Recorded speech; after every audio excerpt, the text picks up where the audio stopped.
Halo, selamat malam teman-teman. Ketemu lagi sama saya Faris di sini. Malam kali ini eh, saya masih mau bahas tentang syarat tumbuh tanaman. Cuman kali ini eh, mohon maaf kalau suara saya agak serak ya, karena memang 2 hari belakangan sedikit masalah dengan tenggorokan. Bahkan kadang-kadang kalau bangun pagi suara saya hampir hilang.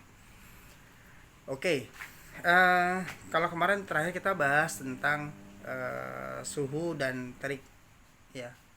Perbedaan antara panas dengan terik itu hal yang orang seringkali salah membedakan antara panas dengan terik. Kali ini saya ingin bahas tentang sinar matahari. Apa aja sih faktor yang diukur dalam dalam sinar matahari, terutama buat teman-teman yang punya greenhouse atau punya usaha budidaya tanaman hias atau tanaman yang lainnya menggunakan greenhouse. Kalau greenhouse saya ini cuma memanjang dari utara ke selatan. Sebetulnya agak kurang baik karena di kiri kanan dari greenhouse saya ini tembok yang cukup tinggi, ya. Lihat di belakang saya ada tembok, ya.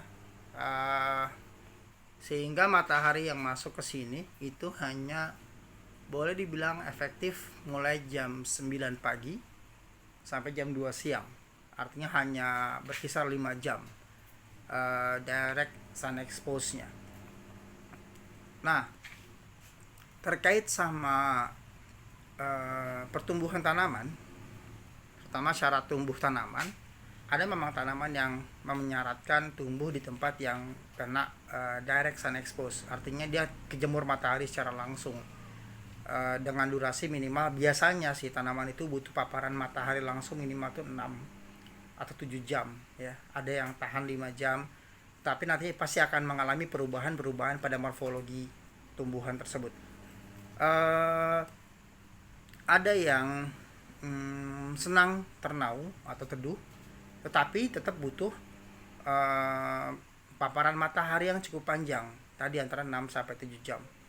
Jadi nggak bisa misalkan kita nanam tanaman yang butuh sinar matahari langsung, kita tanam pada satu area yang hanya kena matahari langsung tengah hari, tepat misalkan antara jam 11 sampai jam 1 siang, tapi hanya 2 jam selanjutnya dia teduh. Maka ini tidak akan cukup bagi si tanaman untuk tumbuh dan berkembang dengan baik. Nah, permasalahannya di mana sih, gitu. Tanaman itu untuk tumbuh dan berkembang masing-masing itu punya mekanisme, punya ritme fotosintesis dan fotorespirasi masing-masing. Oke, kita sedikit belok ya, membahas tentang fotosintesis dan respirasi atau bernafas. Kalau dulu zaman kita sekolah sering dibilang sama guru-guru kita bahwa tanaman berfotosintesis di siang hari dan di malam hari dia berespirasi. Ini salah, sangat salah, ya. Tapi kadang-kadang saya masih menemukan tuh teman-teman saya, anak-anaknya sekolah, kemudian cerita ke saya gurunya mengajarkan demikian. Tanaman berfotosintesis sepanjang ada cahaya yang cukup. Cukup untuk apa? Cukup bagi tanaman untuk melakukan reaksi yang namanya fotolisis air, yaitu tanaman membelah molekul air menjadi oksigen dan H+ dan gas hidrogen. Maksudnya ion dari gas hidrogen. Kalau kita melakukan apa ya istilahnya, ya kalau iseng misalkan kita nyetrum air pakai paku gitu ya, kita hubungkan ke dua kutub listrik, kemudian mengalirkan arus listrik ke dalam air tersebut atau air yang mengandung garam misalkan, maka kita akan melihat gelembung udara di kedua kutub air tersebut. Nah, ini hanya gas hidrogen yang keluar dan OH-. Beda dengan reaksi fotolisis air. Fotolisis air yang dihasilkan adalah gas oksigen. Dan sejauh ini memang hanya tanaman yang bisa melakukan reaksi fotolisis air tersebut. Nah, sepanjang ada cahaya yang cukup, entah itu datangnya dari sinar matahari kah, atau sekarang dari lampu fotosintesis yang suka dipakai oleh hobiis paludarium, atau hobiis terrarium, atau hobiis aquascape misalkan. Maka selama cahaya itu cukup untuk melakukan reaksi fotolisis air, tanaman akan berfotosintesis. Nah, tetapi satu lagi yang juga menjadi kesalahan adalah jika disebut tanaman berespirasi di malam hari. Tidak, sel tanaman berespirasi sepanjang waktu, ya, sepanjang waktu dia melakukan respirasi. Dia membongkar gula menjadi energi untuk pertumbuhannya dia tentunya. Dengan produk hasilnya adalah karbon dioksida dan gas uap air. Nah, ketika tanaman mendapatkan cahaya yang cukup sesuai dengan ritme tumbuhnya dia, maka laju fotosintesis ini akan lebih banyak daripada laju fotorespirasi, sehingga tanaman akan punya deposit cadangan makanan. Dan deposit cadangan makanan inilah yang digunakan oleh tanaman untuk tumbuh dan berkembang, untuk dia berbunga, untuk dia mengeluarkan anakan, atau dia menyimpan dalam jaringan-jaringan penyimpan pada tanaman. Nah, jika kemudian ternyata intensitas atau durasi dari panjang sinar dari pencahayaannya itu kurang, maka tanaman akan menyesuaikan diri. Dia bisa mereduksi laju respirasinya, menutup stomatanya, atau dia menambah jumlah klorofilnya sehingga laju fotosintesisnya bisa bertambah. Makanya kadang-kadang kalau kita meletakkan tanaman yang berwarna, daunnya berwarna, maksud saya di tempat yang durasi atau lama pencahayaannya itu terlalu pendek, yang tadinya daunnya misalkan hijau putih atau hijau kuning atau hijau putih merah atau dominan merah, itu perlahan-lahan akan berubah menjadi dominan hijau. Itu karena dia mencoba meningkatkan jumlah klorofilnya agar dia bisa berfotosintesis lebih banyak. Atau jika dia tidak mampu melakukan hal tersebut, tanaman akan mengurangi laju respirasinya, diantaranya dengan menutup stomatanya dia. Bisa keseluruhan, bisa sebagian. Pada beberapa tanaman, ketika stomata ini menutup, ada yang dia melipat daunnya, ada yang dia menggulung daunnya seperti pada Calathea. Calathea sebagian jika dia menutup stomata maka daunnya akan menggulung. Nah, ini adalah reaksi yang dikeluarkan oleh tanaman ketika dia mendapatkan sebuah kondisi yang tidak cukup bagi dia untuk tumbuh, karena tadi entah karena durasi pencahayaan yang terlalu sedikit atau cahaya yang masuk terlalu sedikit. Itu dua hal yang berbeda. Greenhouse saya ini adalah satu contoh yang baik tentang kurangnya durasi atau panjang pencahayaan, karena dia hanya efektif kena cahaya matahari mulai pukul 9 atau 9.30 sampai pukul 1.30 atau maksimal jam 2 gitu. Lewat dari itu atau sebelum jam 9 masih terhalang oleh bangunan, lewat dari jam 2 juga terhalang oleh bangunan. Walaupun ketika cahaya mataharinya kelihatan masuk, ya, ruangan ini sangat terang, ya.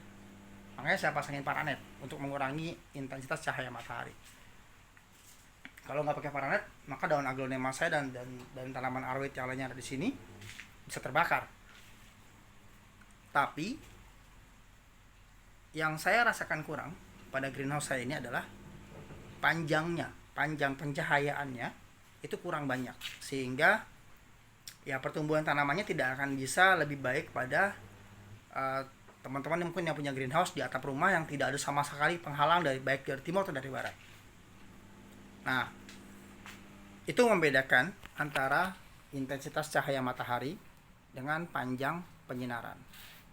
Nah, itu kadang-kadang menjadi jawaban buat teman-teman yang meletakkan tanaman pada posisi yang salah di rumah. Merasa mungkin salah mengidentifikasi. Memang betul aglonema tanaman yang senang dengan teduh, tapi kemudian diletakkan pada tempat yang eh, durasi pencahayaannya terlalu pendek, sehingga dia akan mengalami etiolasi. Nah, bisa etiolasi sudah pasti iya. Yang kedua, boleh jadi stomatanya akan menutup. Nah, ini yang kadang-kadang membuat tanaman menjadi terlalu lemah. Ketika stomata dia menutup, maka dia juga menghentikan semua laju fotosintesisnya. Tanaman dalam keadaan stagnan. Turgiditas sel akan melemah. Jika keadaan ini terjadi terus-menerus, maka tanaman berada pada posisi yang sangat-sangat rentan untuk diserang oleh hama dan penyakit. Nah, rumit ya. Tapi ya begitu memang. Dan tanamannya harus kita kenali spesies demi spesies, atau bahkan varietas demi varietas. Kadang-kadang setiap tanaman punya cara tumbuh berbeda-beda, dan kita yang harus bisa sensitif melihat ketika tanaman tersebut mulai kelihatan gejala, oh ini mulai mandek pertumbuhannya atau mulai sering kena penyakit. Umumnya faktornya tidak hanya satu. Jadi memang begitu, kita harus memang mengenali syarat tumbuh tanaman cukup banyak. Makanya ketika saya ingin bikin video ini adalah take 3. Saya mencoba mencari bahasa yang paling mudah dipahami oleh teman-teman. Karena memang rumit. Belum lagi nanti kita membahas cahaya matahari tentang panjang sinar. Walaupun mungkin untuk teman-teman yang memelihara aglonema dan tanaman aroid, panjang hari tidak begitu menjadi isu yang penting. Berbeda dengan tanaman-tanaman subtropis yang ditanam sebagai tanaman bunga potong seperti krisan atau poinsettia, yang memang membutuhkan modifikasi panjang hari untuk bisa berbunga dengan serempak. Nah, buat tanaman aroid dan kebanyakan tanaman hias daun, maka panjang hari tidak menjadi isu, gitu ya. Nah, cuman tadi yang menjadi isu adalah bukan panjang pencahayaan, durasi dari pencahayaan efektif, ya. Jadi kita nggak bisa kemudian mengakumulasi, misalkan ya memang dia butuh sinar cuma 50%, terus pagi sampai jam 9, jam 2 sampai jam 5 sore dia gelap, nggak kena matahari langsung, karena cuma siang. Terus dianggap begini, karena pagi sama sore nggak kena sinar, siangnya dijemur nggak apa-apa. Nggak bisa begitu, ya. Tanaman pasti akan mengalami kerusakan. Nantinya kita akan bahas setelah ini. Saya nggak mau terlalu detail tentang hal-hal yang sifatnya terlalu akademik, pastinya akan ngumet. Kita akan bahas lain tentang kebutuhan air buat tanaman. Ini juga krusial, ini juga penting.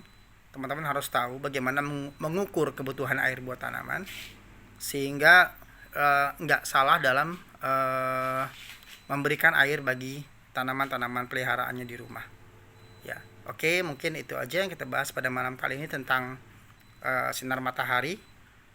Kalau ada pertanyaan silahkan diajukan lewat komen. Kemudian kalau mau ada request tentang bahasan tertentu juga silahkan di komen. Siapa tahu nanti kita bisa bahas tentang pertanyaan-pertanyaan tersebut. Oke, selamat malam.